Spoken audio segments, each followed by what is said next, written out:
Hey, what's up guys? Dustin Williams here with Dustin Williams Performance and with Precision Fitness. And I want to talk today about shoulder pain or upper back pain.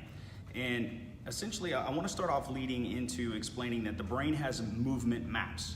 All right, so essentially any movement that you have made or can make, the infinite possibilities, these maps are stored in your brain. And a lot of times these maps can become blurry. So maybe from lack of movement or lack of movement with intent, you know, these movement maps start to become blurry. And whenever these movement maps become blurry, what can happen is we can have pain, we can also have poor posture, we can have poor movement, poor performance. A lot of things can happen whenever these movement maps become blurry. So in order to clear these movement maps up, what we need to do is start working our joints independently of other joints.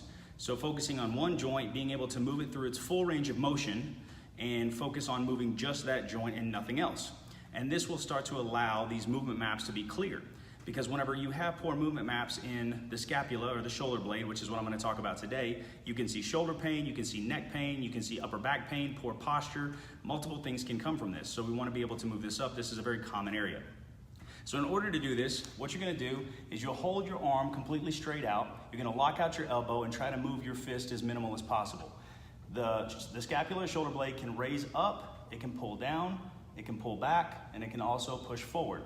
So what we're gonna try to do is essentially draw kind of a circle or a box, if you will, hitting all four of those areas as you work through and working it through both directions, both ranges of motion.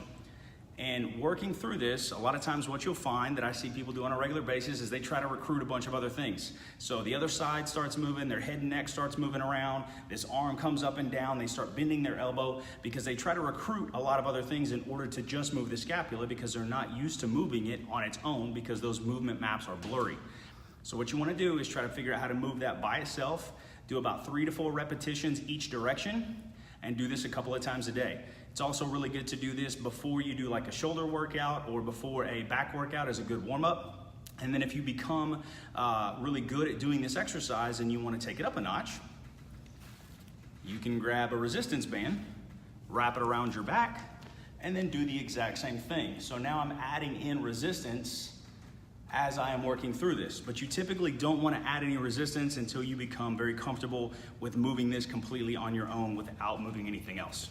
So hopefully this has helped you out. Test it out. Like I said, do this before a back workout or a shoulder workout. Test it out and message me and let me know if it helps.